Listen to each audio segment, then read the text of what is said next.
పర్యావరణాన్ని పరిరక్షించాలని కోరుతూ జూలై 15వ తేదీన పలాస ఆర్టీఓ కార్యాలయం ముందు మహాధర్నా కార్యక్రమం జయప్రదం చేయాలని చెప్పి ఈ సందర్భంగా కార్గో ఎయిర్పోర్ట్ పోరాట కమిటీ ఆధ్వర్యంలో ఈవేళ రౌండ్ టేబుల్ సమావేశం నిర్ణయించింది. ఈ రోజు కేంద్ర మంత్రి రామ్మోహన్ నాయుడు గారు అడుగుతున్నాం, అయ్యా రామ్మోహన్ నాయుడు గారు మీకు వ్యవసాయం కోసం తెలుసునా అని అడుగుతున్నాం.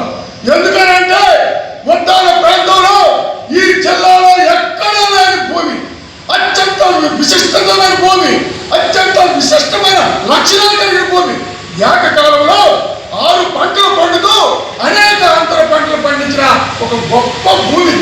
ఈ భూమిని మీరు విధ్వంసం ఎలా చేయాలనుకుంటున్నారో మీరు ప్రజలకి సమాధానం చెప్పాలని అడుగుతున్నారు. అంతేకాదు, ఒకవైపున విలువైన భూమే కాదు, అంతేకాకుండా పర్యావరణ పరిరక్షణగా ఈరోజు అత్యంత కీలకమైంది. సునామీ నుండి సముద్ర ప్రాంతం నుంచి వచ్చిన అనేకమైన గాలుల నుంచి ఈ జిల్లాని రక్షిస్తున్నది ఇవాళ ఉద్దాన ప్రాంతం. అట్లాంటి ఉద్దానాన్ని మీరు ఎందుకు విధ్వంసం చేయాలనుకుంటారో ప్రజలకు సమాధానం చెప్పాలని చెప్పి మేము అడుగుతాం. అంతేకాదు, ఈరోజు మీరు విధ్వంసకర ప్రాజెక్టులు పేర్కొని అక్కడ సరుకుకి సంబంధించి వేలాది ఎకరాలు ధర్మల్ ప్లాంట్తో మీరు తీసుకుంటారు. అక్కడ అవినీతి ప్లాంట్తో వందలాది ఎకరాలు దోపిడీ చేస్తారు. ఎక్కడ మోటార్ పోతే ఉద్యోగాలు వస్తాయని చెప్పి ఈరోజు దాని కర్మాలుగా 23 గ్రామాల నుంచి 38,000 ఎకరాలు ఇవాళ మీరు దోపిడీకి కోరుకుంటారు. అక్కడ కాకుండా ఇక్కడ ఉద్దానంలో సుమారు పంటలతో కలిపి 7,000 ఎకరాల భూమి ఇవాళ దోపిడీకి కూరుకుంటారు. ప్రజల భూమిని కాంట్రాక్ట్ కంపెనీకి ఎందుకు కట్టుబడతారు? ఈ రోజు మీకు ఎవరికి ఇచ్చారని చెప్పి ఇక్కడ తెలుసుకోవడం.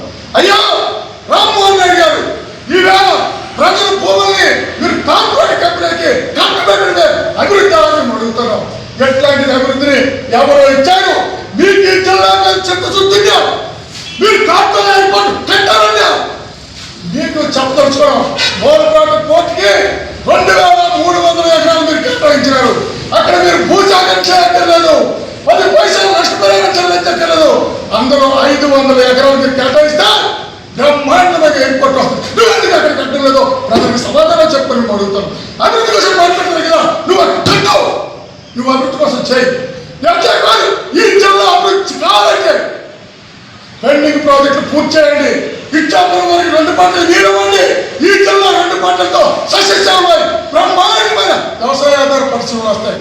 అనేక మందికి ఉపాధి దొరుకుతుంది. వలసలు నివారించబడతాయి. పెండింగ్ ప్రాజెక్ట్కి ఒక్క పైసా మీరు కేటాయించారు.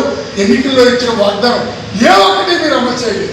మీరే అభివృద్ధి కోసం మాట్లాడతారు, మీరు అభివృద్ధి కోసం అవాస్తవాలు ప్రసారం చేస్తారు. ఎట్లా